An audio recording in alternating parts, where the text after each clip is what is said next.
ಮೈಸೂರಿನ ಕೃಷ್ಣರಾಜ ಕ್ಷೇತ್ರದ ಶಾಸಕರಾದ ರಾಮದಾಸ್ ಅವರು ನಮ್ಮ ಜೊತೆ ಇದ್ದಾರೆ. ನಮಸ್ಕಾರ ರಾಮದಾಸ್ ಅವರೇ, ಸ್ವಾಗತ ನಿಮಗೆ.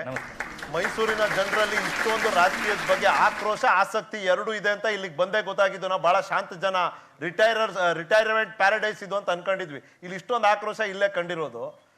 ಯಾಕೆ ಈ ಬಾರಿ ಇಷ್ಟೊಂದು ಆಕ್ರೋಶ ರಾಮದಾಸ್ ಅವರೇ ನಿಮ್ಮ ಪ್ರಕಾರ? ಮೈಸೂರಿನವರು ಶಾಂತಿ ಪ್ರಿಯರೇ, ಆದರೆ ವಿಚಾರಗಳೆಲ್ಲರೂ ಪ್ರತಿಪಾದನೆ ಮಾಡ್ಬೇಕನ್ಸಿದ್ರೆ ಅಂಥ ಸಂದರ್ಭದಲ್ಲಿ ಆ ರೋಷಾವೇಶವಾಗಿ ಮಾಡುವಂಥದ್ದು ಮುಂಚೆಯಿಂದನೂ ಇದೆ. ಕೇವಲ ಯಾವುದು ಪೆನ್ಷನರ್ಸ್ ಪ್ಯಾರಡೈಸ್ ಅಲ್ಲ ಇದು, ಅದು ಶಾಂತಿಯಾಗಿ ಇರುವಂಥ ದೃಷ್ಟಿಯಿಂದ. ಆದರೆ ಹೋರಾಟ ಎಲ್ಲವೂ ಪ್ರಾರಂಭ ಆಗಿರೋದು ಮೈಸೂರಿನಿಂದನೇ, ನಿರಂತರವಾದಂಥ ಹೋರಾಟ ಇರೋದು. ಹಾಗಾಗಿ ತಮ್ಮ ಮನಸ್ಸಿನ ಭಾವನೆಗಳಿದೆಯಲ್ಲ, ಅದನ್ನ ಜೋರಾಗಿ ಹೇಳುವಂಥ ಒಂದು ಶಕ್ತಿ ಇರುವಂಥವ್ರು ಅದು ಎಲ್ಲ ವರ್ಗಗಳಲ್ಲೂ ಇದೆ. ಅದರಿಂದ ಆ ಥರ ಬಂದಿದೆ. ಈ ಬಾರಿ ಚುನಾವಣೆಯಲ್ಲಿ ಇಲ್ಲಿ ಪ್ರಭಾವಿಸುವಂಥ ವಿಷಯಗಳು ಯಾವುದು, ಯಾವ ಯಾವ ವಿಚಾರಗಳ ಆಧಾರದ ಮೇಲೆ ನಿಮ್ಮ ಪ್ರಕಾರ ಮತದಾನ ನಡೆಯೋದಿದೆ? ಮೋದಿ ಅನ್ನೋದು ಒಂದು ಫ್ಯಾಕ್ಟರ್, ಜಾತಿ ಅನ್ನೋದು ಒಂದು ಫ್ಯಾಕ್ಟರ್? ಮೋದಿ ಅನ್ನುವಂಥ ವಿಚಾರ ಕೇವಲ ಒಂದು ವ್ಯಕ್ತಿ ಅಲ್ಲ, ಅದೊಂದು ಅಭಿವೃದ್ಧಿ ಎನ್ನುವಂಥ ದೃಷ್ಟಿಯನ್ನ ಇಟ್ಕೊಂಡು ಅಭಿವೃದ್ಧಿಯ ಮಂತ್ರವನ್ನ ಹೇಳಿಕೊಂಡು ಮತವನ್ನ ಕೇಳುವಂತ ಒಂದು ವ್ಯವಸ್ಥೆ. ಹಾಗಾಗಿ ಇವತ್ತು ಜಾತಿ ಇರಬಾರ್ದು, ಆದರೆ ಜಾತಿ ಆಗತ್ತೆ ಚುನಾವಣೆ ಬಂದಂತ ಸಮಯದಲ್ಲಿ. ದುರ್ದೈವದ ಸಂಗತಿ ಏನು ಅಂತಂದ್ರೆ, ಜಾತಿ ಗೊತ್ತಿಲ್ಲದವ್ರಿಗೆಲ್ಲ ಜಾತಿಯನ್ನ ರಾಜಕಾರಣಿಗಳೇ ಅರಿವು ಮಾಡಿಕೊಡ್ತಾರೆ. ಆ ದೃಷ್ಟಿಯಲ್ಲಿ ನೋವಿನ ಸಂಗತಿ ಅದು. ಇಲ್ಲಿವರೆಗೂ ಬಿಜೆಪಿ ಪೂರ್ಣ ಬಹುಮತ ಸಾಧಿಸಲೇ ಇಲ್ಲ, ಸಿಗಲೇ ಇಲ್ಲ, ಜನ ಆಶೀರ್ವಾದ ಕೊಡ್ಲೇ ಇಲ್ಲ ಅನ್ನೋ ಮಾತಿಗೆ ನೀವು ಕೂಡ ಗುರಿಯಾಗಿರ್ತೀರಿ, ನಿಮ್ಮ ಪಕ್ಷ ಕೂಡ ಆಗಿದೆ. ಈ ಬಾರಿ ಹಳೆ ಮೈಸೂರಿನಲ್ಲಿ ಬೇರೆ ಲೆಕ್ಕಾಚಾರದ ಮೂಲಕ ಅದು ಸೀಟ್ ಶೇರ್ ಆಗುತ್ತೋ ವೋಟ್ ಶೇರ್ ಆಗುತ್ತೋ ಅನ್ನೋ ಪ್ರಶ್ನೆ ನಿಮ್ಮ ಮುಂದೆ ಇರುವಂಥದ್ದು. ಮತ್ತೆ ಈ ಬಾರಿ ಹಿಂದಿನ ಬಾರಿಗೂ ಭಿನ್ನವಾದಂಥ ಪರಿಸ್ಥಿತಿಗಳು ಯಾಕಿದೆ ಅಂತ ನಿಮ್ಮ ಭಾವನೆ? ಮೈಸೂರಿನಲ್ಲಿ ಕಳೆದ ಒಂದು 3-4 ಚುನಾವಣೆಗಳನ್ನು ನೋಡಿದಾಗ ಸಹಜವಾಗಿ ಭಾರತೀಯ ಜನತಾ ಪಕ್ಷ ಕಡಿಮೆ ಸ್ಥಾನವನ್ನು ತಗೊಂಡಿದೆ ಅನ್ನೋದು ನಿಜ. ಆದರೆ ಇಲ್ಲಿವರೆಗೆ ಮೈಸೂರು ಜಿಲ್ಲೆಯನ್ನು ನಾವು ತಗೊಂಡಾಗ 11 ವಿಧಾನಸಭಾ ಕ್ಷೇತ್ರದಲ್ಲಿ ನಾವು 6 ಕ್ಷೇತ್ರವನ್ನ ಒಂದಲ್ಲ ಒಂದು ಸಮಯ ಗೆದ್ದಿದ್ದೀವಿ. ನಮ್ಮಲ್ಲಿ ಗೆದ್ದಂಥವರಲ್ಲಿ 11 ಜನ ಅವಿಭಾಜ್ಯ ಮೈಸೂರಿನಲ್ಲಿ ಗೆದ್ರು, 10 ಜನ ನಮ್ಮ ಪಕ್ಷವನ್ನು ಬಿಟ್ಟೋದ್ರು. We have to accept the reality.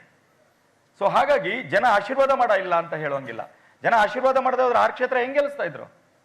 ಆದರೆ ನಮ್ಮಲ್ಲಾದಂಥ ಕೆಲವು ಸಮಸ್ಯೆಗಳಿಂದಾಗಿ ಬಿಟ್ಟು ಹೋದ್ರು ಅನ್ನುವಂಥ ಪ್ರಶ್ನೆಗಳು ಇದೆ. ಆಯಾಯ ಪ್ರದೇಶಗಳಲ್ಲಿ ಆದಂಥ ಸಮಸ್ಯೆಗಳನ್ನ ಇಟ್ಕೊಂಡು ಜನ ಅಲ್ಲಿ ಅಭಿಪ್ರಾಯಗಳನ್ನು ವ್ಯಕ್ತಪಡಿಸುವಂಥದ್ದನ್ನು ಮಾಡಿದ್ದಾರೆ. ಬೆಂಗಳೂರಿಂದ ಇಷ್ಟು ಹತ್ತಿರದಲ್ಲಿ ಇರುವಂತ ಊರು, ದಾರಿ ಉದ್ದಕ್ಕೂ 2 ಜಿಲ್ಲೆ ಬೇರೆ ಸಿಗುತ್ತೆ.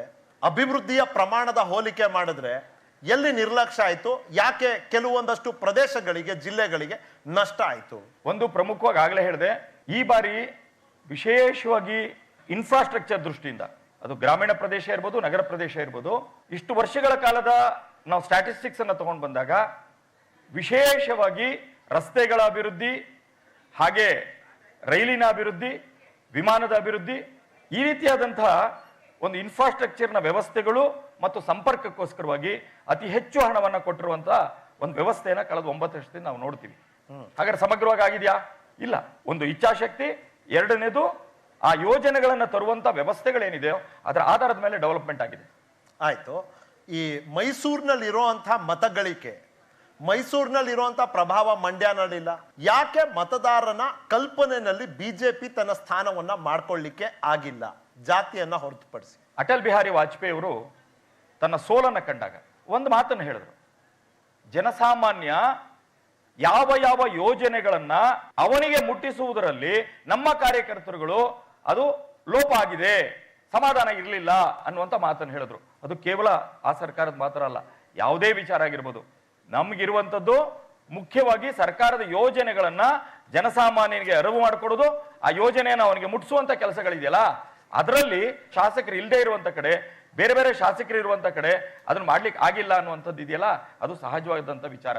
ಅಂದ್ರೆ ವರ್ಗಕ್ಕೆ ಬೇಕಾಗಿರುವಂತಹ ಅಭಿವೃದ್ಧಿ ಇರ್ಬೋದು ಅಥವಾ ನಾಡಿಗೆ ಬೇಕಾಗಿರುವಂತಹ ಅಭಿವೃದ್ಧಿಯನ್ನು ಕಂಡಾಗ ಸಹಜವಾಗಿ ಅವರು ಆ ವ್ಯಕ್ತಿಗಳನ್ನು ಕೂಡ ನೋಡಿಕೊಂಡು ಪಕ್ಷದ ಇಂಥ ಕಾರ್ಯಗಳನ್ನು ಕೊಟ್ಟಿದ್ದಾರೆ ಅಂತ ಹೇಳಿ ಮತ ಹಾಕ್ತಾರೆ. ಬಿಜೆಪಿಯ ಕೊಡುಗೆ, ಕ್ಷಮತೆಯನ್ನ ಅಳಿಬೇಕು ಅಂದ್ರೆ ಜನರ ಮುಂದೆ ನೀವು ಇಡಬಹುದಾದಂತ ಉದಾಹರಣೆಗಳು ಯಾವುದು? ಹಳೆ ಮೈಸೂರು ಪ್ರದೇಶವನ್ನ ನಾನು ಆ ವ್ಯಾಪ್ತಿಯಲ್ಲಿ ಕೇಳ್ತಿದ್ದೀನಿ, ಕೇವಲ ಮೈಸೂರು ಅಥವಾ ಕೃಷ್ಣರಾಜ ಅಂತಲ್ಲ ರಾಮದಾಸ್ ಅವರೇ. ಎಸ್, ಈಗ 4 ವರ್ಷಗಳ ಕಾಲದಿಂದ ಅಭಿವೃದ್ಧಿಯ ದೃಷ್ಟಿ ಬಂದಾಗ ಸಹಜವಾಗಿ ಶುದ್ಧವಾದಂಥ ಕುಡಿಯ ನೀರನ್ನ ನಲ್ಲಿಯಲ್ಲೇ ಕೊಡಬೇಕು ಅನ್ನುವಂಥ ವಿಚಾರವನ್ನು ಇಟ್ಕೊಂಡೆ ಜಲ್ ಜೀವನ್ ಮಿಷನ್ ಆಧಾರದ ಮೇಲೆ ಇವತ್ತು ಎಲ್ಲ ಗ್ರಾಮ ಪಂಚಾಯಿತಿಗಳಲ್ಲಿ ಅಭಿವೃದ್ಧಿಯನ್ನು ನಾವು ನೋಡ್ತಾ ಇದ್ದೀವಿ.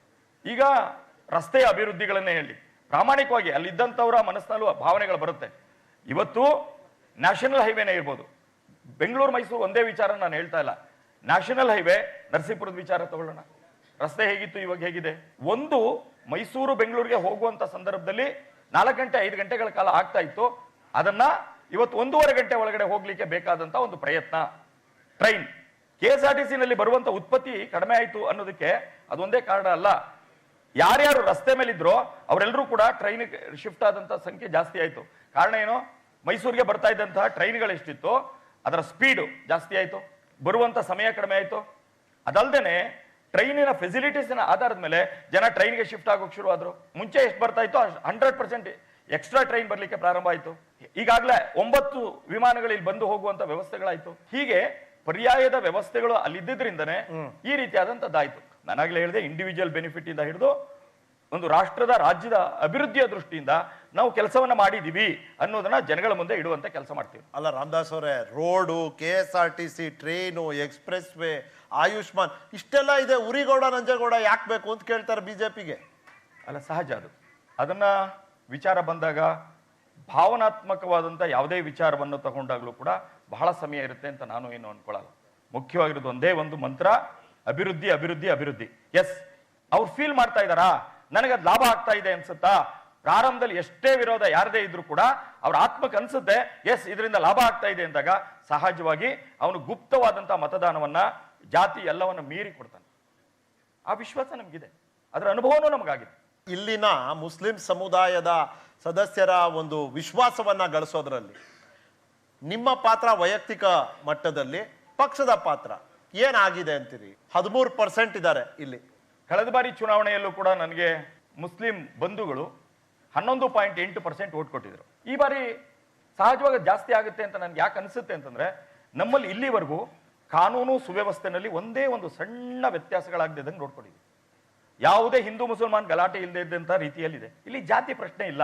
ನಾನು ಆಡಿಯನ್ಸ್ಗೆ ಹೋಗೋದಕ್ಕೂ ಮುಂಚೆ ತ್ರಿಕೋನ ಸ್ಪರ್ಧೆ ಮಾಡೋದ್ರಲ್ಲಿ ಮೋದಿ ಅವರ ಪದೇ ಪದೇ ಆಗಮನ, ಅಮಿತ್ ಶಾ ಅವರ ಏನು ತಂತ್ರ ಅನ್ಬೋದು, ಇನ್ನೊಂದನ್ನೇ, ಇದು ಯಾವ ರೀತಿ ನಿಮಗೆ ಸಹಾಯಕ ಆಗೋದಿದೆ? ಇದನ್ನ ಮೀರಿ ನಿಮ್ಮ ವಿರೋಧಿಗಳು ಕೇಳೋದು ನಿಮಗೆ ಸ್ಥಳೀಯ ನಾಯಕತ್ವದ ಕೊರತೆ ಇದೆ, ಸ್ಥಳೀಯ ನಾಯಕತ್ವದ ಒಂದು ಕ್ರೆಡಿಬಿಲಿಟಿ ಹಾಳಾಗೋಗಿದೆ, ಹಾಗಾಗಿ ನೀವು ಕೇಂದ್ರದಿಂದ ಇಂಪೋರ್ಟ್ ಮಾಡ್ಕೋತಿದ್ದೀರಿ ನಾಯಕತ್ವ ಮತ್ತೆ ನಾಯಕರನ್ನ. ಇವತ್ತು ಕಾಂಗ್ರೆಸ್ ಅನ್ನು ಕೂಡ ಲೀಡರ್ಗಳೆಲ್ಲರೂ ಬರ್ತಾ ಇದ್ದಾರೆ. ಯಾರು ಬಂತಿಲ್ಲ ಅಂತ ಹೇಳುವಾಗಿಲ್ಲ, ಅವ್ರು ಬಂದಾಗಲೇ ಯೋಜನೆಗಳನ್ನು ಅನೌನ್ಸ್ ಮಾಡಿದ್ದಾರೆ. ಸೊ ಹಾಗಾಗಿ ಪ್ರಧಾನಮಂತ್ರಿಗಳು ಡೆವಲಪ್ಮೆಂಟಿನ ವಿಚಾರದಲ್ಲಿ ಇಲ್ಲಿವರೆಗೆ ಬಂದಿರೋದೆಲ್ಲವೂ ಕೂಡ ಮೈಸೂರಿನಿಂದ ಪ್ರಾರಂಭ ಆಯಿತು ಜೂನ್ 20ನೇ ತಾರೀಕು. ಇವತ್ತು ಅದೇ ರೀತಿಯಲ್ಲಿ ಎಲ್ಲ ಕಡೆನೂ ನಡೀತಾ ಇದೆ. ಆ ಬೆನಿಫಿಟ್ ಪಡೆದಂತಹವರನ್ನ ಕರೆದು ಸಭೆಗಳನ್ನು ಮಾಡುವಂಥದ್ದು, ಯೋಜನೆಗಳ ಬಗ್ಗೆ ತಿಳಿಸುವಂಥದ್ದು, ಇದು ನಿರಂತರವಾಗಿ ಪ್ರಧಾನಮಂತ್ರಿಗಳಿರ್ಬೋದು ಸಂಬಂಧಪಟ್ಟಂತ ಮಂತ್ರಿಗಳು ಮಾಡ್ತಾ ಇದ್ದಾರೆ. ಅದಕ್ಕೆ ಎಲ್ಲ ಒಂದ್ ಕಡೆ ಅವ್ರು ಇಷ್ಟ ಸಲ ಬರ್ತಾ ಇದಾರಲ್ಲ ಅನ್ನುವಂಥ ಮಾತನ್ನ ಯಾವ ಜನಸಾಮಾನ್ಯ ಹೇಳ್ತಾ ಇಲ್ಲ. ಅದನ್ನ ಹೇಳುದು ಅನ್ಯ ಪಕ್ಷದಲ್ಲಿದ್ದಂಥವ್ರು ಸಹಜವಾಗಿ ಅವ್ರಿಗೆ ಎಲ್ಲಿ ಫೀಲ್ ಆಗುತ್ತೋ ಅವ್ರು ಹೇಳ್ತಾರೆ. ಈಗ ಸರ್, ನೀವು ಮೈಸೂರು ಬೆಂಗಳೂರು ಎಕ್ಸ್ಪ್ರೆಸ್ ವೇ ಹೇಳ್ತೀರಾ. ಈಗ ನಿಮಗೆ ಗೊತ್ತಿರೋಂಗೆ, ಶ್ರೀಯುತ ರಾಮದಾಸ್ ಗೊತ್ತಿರೋಂಗೆ, ಬಿಡದಿಯಿಂದ ಮೈಸೂರು ತನಕ, ಎಲ್ಲಿ ತನಕ ಅಟ್ಲೀಸ್ಟ್ ಸಿದ್ಲಿಪುರ ತನಕ 148 ಹೋಟ್ಲು, 210 ಟೀ ಅಂಗಡಿ ಬರುತ್ತೆ ಸರ್. ಈಗ ಅವರೆಲ್ಲ ಮುಚ್ಚೋಗಿದೆ, ವ್ಯಾಪಾರ ಇಲ್ಲ. ಅವ್ರನ್ನ ಹೆಂಗೆ ರಕ್ಷಣೆ ಮಾಡ್ತೀರಾ ನೀವು? ಇಲ್ಲಿ ಒಂದು 3,000 to 3,500 ಜನ ಕೆಲಸ ಕಳ್ಕೊಂಡಿದ್ದಾರೆ. ಕುಕ್ ಮಾಡೋರು, ಪಾತ್ರೆ ತೊಳೆಯೋರು, ತರಕಾರಿಯವರು, ಮತ್ತು ಹಾಲು ತಂದು ಹಾಕೋರು, ಅವ್ರನ್ನ ಹೆಂಗೆ ರಕ್ಷಣೆ ಮಾಡ್ತೀರಾ? ಮತ್ತೆ ಇನ್ನೊಂದು ಸರ್, ನೀವು ಜಲ್ದನ್ ಮಿಷನ್ ಹೇಳಿದ್ರಲ್ಲ, ಜಲ್ ಜೀವನ್, ನಮ್ಮ ಮನೇಲಿ 3 ಹಸು ಇದೆ ಸರ್. ಅವು ಒಂದಿನಕ್ಕೆ 100 ಲೀಟ್ರು ನೀರು ಕುಡಿತವೆ. ನೀವು ನಾಳೆ ಅದಕ್ಕೆ ಮೀಟ್ ಇಟ್ಬಿಡ್ತೀರಾ, ₹1 1 ಲೀಟ್ರ್ ನೀರು ಅಂತ ಮಾಡ್ತೀರಾ? ನಾನು ₹100 ಎಲ್ಲಿಂದ ತರಲಿ? ನಾನು ₹100 ಆದಾಯ ಇಲ್ಲ ನನಗೆ. ನಾನು ರೈತನಾಗ ₹100 ಆದಾಯ ಇಲ್ಲ. ಮೊದಲಾಗಿ ಹೈನುಗಾರಿಕೆಯಲ್ಲಿ ಆದಾಯ ಇಲ್ಲ ಸರ್. ಒಂದು ತೊಟ್ಟು ಹಾಲು ಕರಿಬೇಕಂದ್ರೆ ಒಂದು ಫೀಡ್ ಹಾಕ್ಬೇಕು, ಒಂದು ಕಾಳು. ಬಹಳ ಒಳ್ಳೆ ಪ್ರಶ್ನೆ ಕೇಳಿ ಇವತ್ತಾಗಿರೋದು. ಮತ್ತೆ ನಾ ಸರ್ ನಿಮ್ಮ ವೈಯಕ್ತಿಕ ಅನ್ಕೋಬಿಡಿ ದಯವಿಟ್ಟು. ಈಗ ನಿಮ್ಮದು ರಾಜಕಾರಣ ಬಂದಿದೆ, ಒಂದು ಬ್ರಾಹ್ಮಣ ಸಂಘದವ್ರು ನಿಮಗೆ ಟಿಕೆಟ್ ಕೊಡಬಾರ್ದು ಅಂತ ವಾದ ಮಾಡ್ತಿದ್ದಾರೆ. ಒಂದು ಬೇರೆ ಜಾತಿಯವ್ರು ನಿಮ್ಗೆ ವೋಟ್ ಮಾಡಿ ನಂಬಿದ್ದಲ್ಲ, ಅವ್ರ ಕತೆ ಏನಾಗಬೇಕು ಸರ್? ಯುವಕ ಬಹಳ ಇಂಪಾರ್ಟೆಂಟ್ 2-3 ಪ್ರಶ್ನೆ ಕೇಳಿದ್ದಾರೆ, ಪ್ಲೀಸ್. ನಾನು ಹೇಳಿದ್ದು ಜಲ್ ಜೀವನ್ ಮಿಷನ್ ವಿಶೇಷವಾಗಿ ಗ್ರಾಮೀಣ ಪ್ರದೇಶಕ್ಕೆ. ಆಯಾಯ ಗ್ರಾಮ ಪಂಚಾಯಿತಿಗಳು ಅವ್ರು ಮೇಂಟೈನ್ ಮಾಡೋಕೆ ಆಗಿಲ್ಲ ಅಂದ್ರೆ ಒಂದು ಸಣ್ಣದೇನಾರು ಮೇಂಟೆನೆನ್ಸ್ ಹಾಕ್ಬೋದೇ ಹೊರತು ಬೇರೆ ಇನ್ಯಾವುದೂ ಹಣವನ್ನು ಮಾಡುವಂಥದ್ದಲ್ಲ. ಪ್ರತಿಯೊಂದು ಗ್ರಾಮಗಳಿಗೆ ಪರ್ ಹೆಡ್ ಇಷ್ಟು ನೀರನ್ನ ಕೊಡಬೇಕನ್ನುವಂಥ ಯೋಜನೆ ಏನಿದೆ, ಅದನ್ನ ಯಾವ ರಾಜ್ಯ ಬಹಳ ಒಳ್ಳೆಯ ಉಪಯೋಗವನ್ನು ಪಡ್ಕೋತಾ ಇದ್ದಾರೋ ಆ ರಾಜ್ಯದಲ್ಲಿ ಅದ್ರ ಉಪಯೋಗ ಆಗ್ತಾ ಇದೆ. 2ನೇ ವಿಷಯ ಹೇಳಿದ್ರು, ಇವತ್ತು ನಾವೆಲ್ಲ ಯೋಚನೆ ಮಾಡ್ತಾ ಇದೀವಿ, ಎಲ್ಲರೂ ಎಕ್ಸ್ಪ್ರೆಸ್ ವೇನಲ್ಲಿ ಹೋಗ್ಬೇಕಂತ ಇಲ್ಲ. ಮಾಮೂಲಿ ರಸ್ತೆನಲ್ಲಿ ನಾವು ಏನು ಹೋಗ್ತಾ ಇದೀವಿ ಅದರಲ್ಲಿ ಹೋಗ್ಲಿಕ್ಕೂ ಎಲ್ಲರಿಗೂ ಅವಕಾಶ ಇದೆ. ಯಾರಾದರೂ ಕೂಡ ಅರ್ಜೆಂಟಾಗಿ ಹೋಗಬೇಕು ಅನ್ನುವಂಥದ್ದಿದ್ರೆ ಅವನು ಅದಕ್ಕೆ ಒಂದು ಟೋಲ್ ಕೊಟ್ಟು ಹೋಗುವಂಥದ್ದಿದೆ. ಆದ್ರೆ ಇವತ್ತು ಅದ್ರ ಕೆಳಗಡೆನೂ ಕೂಡ ಸರ್ವಿಸ್ ರೋಡ್ ಏನಿದೆ ಯಥಾವತ್ತಾಗಿ ಇನ್ನೊಂದು 3-4 ಕಡೆ ನಾನು ಮೊನ್ನೆ ಬರುವಾಗ ಸರ್ವಿಸ್ ರೋಡಲ್ಲೇ ಬಂದೆ, ನೋಡ್ರ ಏನು ಅಭಿಪ್ರಾಯಗಳು ಅಂತ. ಅವ್ರು ಹೇಳಿದ್ ಸರಿ ಇದೆ, ಸರ್ವಿಸ್ ರೋಡಲ್ಲಿ ಬಂದಾಗ ಆ ಹೋಟೆಲ್ಗಳು ಮುಚ್ಚಿಲ್ಲ, ಆದ್ರೆ ಅವ್ರು ಹೇಳಿದಂತ ಸತ್ಯ, ಬಿಸ್ನೆಸ್ ಕಮ್ಮಿ ಆಗಿ. S, natural. ಒಂದು ಫ್ಲೈಓವರ್ ತರದಲ್ಲಿ ಇದ್ದಾಗ ಅಲ್ಲಿ ಬಿಸ್ನೆಸ್ ಕಡಿಮೆ ಆಗುವಂತದ್ದಾಗುತ್ತೆ.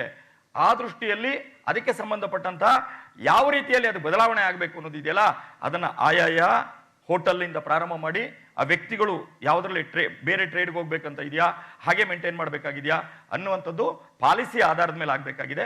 ಅದ್ರ ಬಗ್ಗೆ ಗಮನ ಹರಿಸುವಂತ ಜವಾಬ್ದಾರಿ ನಮ್ದಿದೆ. 3ನೇ ವಿಷಯ ಅವ್ರು ಕೇಳಿದ್ರು, ನನಗೆ ಸಮಾಜ ನನ್ನ ಕ್ಷೇತ್ರದಲ್ಲಿ ಒಂದು ಪುಟ್ಟ ಭಾರತ ಇದ್ದಂಗಿದೆ. ಹಾಗೆ ಹಿಂದೂ, ಮುಸಲ್ಮಾನ್, ಕ್ರೈಸ್ತ ಎಲ್ಲರೂ ಕೂಡ ಇದ್ದಾರೆ. ಹಾಗೆ ಹಿಂದೂಗಳಲ್ಲೂ ಎಲ್ಲ ಸಮಾಜದವರು ಇದ್ದಾರೆ, ಎಲ್ಲರೂ ಪ್ರೀತಿಸ್ತಾರೆ. ಅದರಲ್ಲಿ ಕೆಲವರು ವಿರೋಧ ಮಾಡ್ಬೋದು, ಆದ್ರೆ ನಾನು ನನ್ನ ಸಮಾಜ ನಾ ಏನೋ ಮಾಡ್ಬಿಟ್ಟಿದ್ದೀನಿ, ನಥಿಂಗ್. ಯಾರೋ ಒಂದು ಸ್ಟೇಟ್ಮೆಂಟ್ ಕೊಟ್ಟರು, ನಾನು ಎಲ್ಲೂ ಯಾವುದ್ರ ಬಗ್ಗೆನೂ ಕೊಡ್ಲಿಕ್ಕೆ ಹೋಗಿಲ್ಲ. ಜನಸಾಮಾನ್ಯನ ಮೇಲೆ ನನ್ನ ಮೇಲೆ ನಂಬಿಕೆ ಇದೆಯಾ, ಮತ ಹಾಕ್ತಾರೆ ಅಷ್ಟೇ. 2020 ವೇಳೆಗೆ ಈ ದೇಶದ ರೈತರ ಆದಾಯವನ್ನು ದ್ವಿಗುಣಗೊಳಿಸ್ತೇವೆ ಅಂತಕ್ಕಂಥದ್ದು ಪ್ರಮುಖವಾದ ಘೋಷಣೆ.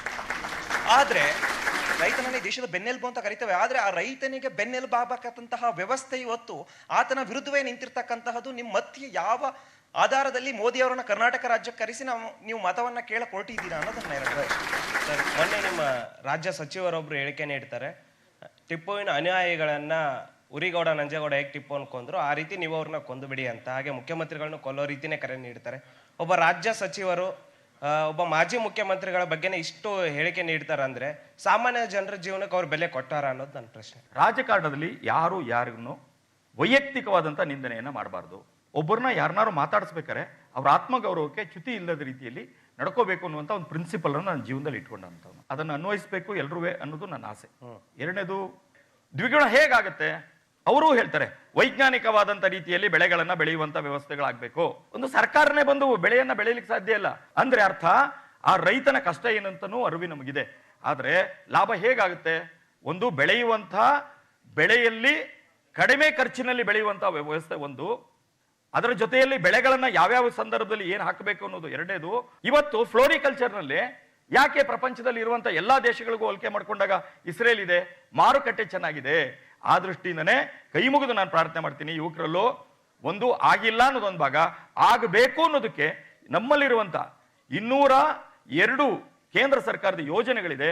ಅದರಲ್ಲಿ ಗ್ರಾಮೀಣ ಪ್ರದೇಶಕ್ಕೆ, ಅದರಲ್ಲೂ ರೈತರಿಗೆ 43 ಯೋಜನೆಗಳು ಅವ್ರಿಗೋಸ್ಕರನೇ ಇದೆ. ಇದನ್ನ ಉಪಯೋಗಿಸ್ಕೊಳ್ಳುವಂತ ಕೆಲಸಗಳು ಕಲೆಕ್ಟಿವ್ ಆಗಿ ಆಗಬೇಕು ಅನ್ನೋದು ನನ್ನ ಅಭಿಪ್ರಾಯ. ಮೆಡಿಕಲ್ ಮಿನಿಸ್ಟರ್ ಆಗಿದ್ರಿ ಕಳೆದ ಬಾರಿ.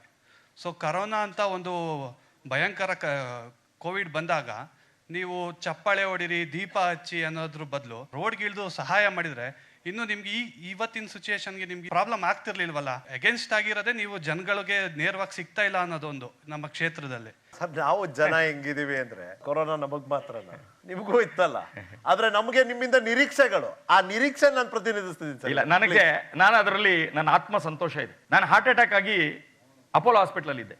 ಡಿಸ್ಚಾರ್ಜ್ ಆಗಿ ಬಂದು 2 ದಿವಸಕ್ಕೆ ಲಾಕ್ಡೌನ್ ಅನೌನ್ಸ್ ಆಯ್ತು. ಲಾಕ್ಡೌನ್ ಅನೌನ್ಸ್ ಆದಂತ ರಾತ್ರಿ 9 ಗಂಟೆಗೆ ನಾನು ನನ್ನ ಸ್ನೇಹಿತರನ್ನ ಜೊತೆಲಿ ಕರ್ಕೊಂಡು ರೈಲ್ವೆ ನಿಲ್ದಾಣ, ಬಸ್ ನಿಲ್ದಾಣ ಮತ್ತು ಪ್ಯಾಲೇಸ್ ಸುತ್ತಮುತ್ತ ರಾತ್ರಿ ವಿಸಿಟ್ ಕೊಟ್ವಿ. ಅಲ್ಲಿಂದ ಬಂದಂಥ ಸಾವಿರಾರು ಜನ ರೈಲ್ವೆ ಸ್ಟೇಷನ್ ಮಲಗಿದ್ರು. ಆಹಾರ ಇಲ್ಲ, ಪುಟ್ಟ ಮಕ್ಕಳಿಗೆ ಹಾಲು ಇರಲಿಲ್ಲ.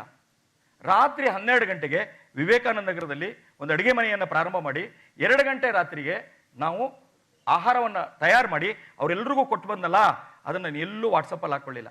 ಎರಡನೇದು, ನಮ್ಮ ಕ್ಷೇತ್ರದಲ್ಲಿ 6,000 ಮನೆಗೆ ನಿರಂತರವಾಗಿ ಬೆಳಗ್ಗೆ ಒಂದ್ಸಲ ರಾತ್ರಿ ಒಂದ್ಸಲ ಬಿಸಿ ಊಟವನ್ನು ಕೊಡ್ತಾ ಇದ್ವಿ. ಅದನ್ನ ರಾಜ್ಯದ ಮುಖ್ಯಮಂತ್ರಿಗಳು ಇಲ್ಲಿ ಬಂದಾಗ ನೋಡಿ KR ಕ್ಷೇತ್ರದಲ್ಲಿ ಒಂದು ಫುಡ್ ಕೈಗಾರಿಕೆ ನಡೀತಾ ಇದೆ ಅಂದ್ರು. ಇದನ್ನ ನಾನು ಎಲ್ಲೂ ಹಾಕೊಳ್ಳಿಲ್ಲ ವಾಟ್ಸಪ್ಪಲ್ಲಿ, ಅವಶ್ಯಕತೆ ಇಲ್ಲ. ಪ್ರತಿಯೊಂದು ಅದೇ ರೀತಿಯಲ್ಲಿ ವಿಶೇಷವಾಗಿ ರೋಗ ನಿರೋಧಕವಾದಂಥ ಶಕ್ತಿ ಬೇಕು ಅನ್ನುವಂಥದ್ದು ಉದ್ದೇಶವನ್ನ ಇಟ್ಕೊಂಡು ಕರ್ನಾಟಕ ರಾಜ್ಯದಲ್ಲಿ ಒಂದೇ ವಿಧಾನಸಭಾ ಕ್ಷೇತ್ರದಲ್ಲಿ ಅದಕ್ಕೆ ಬೇಕಾಗಿರುವಂತಹ ಒಂದು ಇಮ್ಯುನಿಟಿ ಕಿಟ್ ಅನ್ನ 80,000 ಮನೆಗಳಿಗೆ ತಲುಪಿಸುವಂತ ಕೆಲಸವನ್ನು ಮಾಡಿದ್ವಿ. ಕೊನೆಯದು ವ್ಯಾಕ್ಸಿನೇಷನ್ ಏನೋ ಪ್ರಶ್ನೆ ಬಂದಾಗ ಇಡೀ ದೇಶದಲ್ಲಿ ಆಸ್ಪತ್ರೆಗಳಲ್ಲಿ ಕೊಟ್ಟರು. ಆದರೆ ಕೃಷ್ಣರಾಜ ಕ್ಷೇತ್ರದಲ್ಲಿ ಮಾತ್ರ ನಾವು ಮೇಗ್ ಬಂದು ಬೂತಿಗೆ ಬನ್ನಿ ಅಂತ ಕರೆಯೋದಲ್ಲ, ನಾವು ಕರೆದಿದ್ದು, ನಮ್ಮ ಕಾರ್ಯಕರ್ತರು ಕರೆದ್ರು, ಬೂತಿಗೆ ಬನ್ನಿ ಅಂತ ಕರೆದಿದ್ದು ವ್ಯಾಕ್ಸಿನೇಷನ್ಗೋಸ್ಕರವಾಗಿ 2,86,000 ದೇಶದಲ್ಲಿ ಮೊದಲನೇ ಬಾರಿಗೆ ಮಾಡಿದ್ವಿ. ಹಾಗಂತ ಹೇಳಿ ನಾನು ಯಾವತ್ತೂ ಮಾಧ್ಯಮ ಇನ್ನೊಂದಕ್ಕೆ ಹೋಗೋನಲ್ಲ. ನನ್ನ ಆತ್ಮ ಸಂತೋಷ ಆಯ್ತಾ, ಎಸ್, ನನಗೆ ತೃಪ್ತಿ ಇದೆ. ಇದು ನನಗೆ ಕರೆಕ್ಟ್. ಅವ್ರು ಹೇಳ್ದಂಗೆ ಇವತ್ತು ನನಗೆ ವಿರೋಧ ಇದೆಯಾ ಇಲ್ವಾ ಅನ್ನೋದನ್ನ ಮತಗಳು ಬಂದಾಗ ನಮಗೆ ಗೊತ್ತಾಗುತ್ತೆ. ಹಾಗಾಗಿ ನಾನೇನಾದ್ರು ಇಫ್ ಐ ಆಮ್ ರಾಂಗ್, ಜನ ಅದಕ್ಕೆ ಹೇಳ್ತಾರೆ. ಇಲ್ಲ ನಾನು ಹಾಗಿಲ್ಲ ಅನ್ನೋದಾದ್ರೆ ಅದಕ್ಕೆ ತಕ್ಕಾದಂಥ ರೀತಿಯಲ್ಲಿ ಒಂದು ವರ ಕೊಟ್ಟಿರ್ತಾರೆ. ಅಲ್ಲಿಗೆ ನನ್ನ ಮಾತನ್ನ ಮುಗಿಸ್ತೀನಿ ರಾಮದಾಸ್ ಅವರೇ, ಧನ್ಯವಾದಗಳು.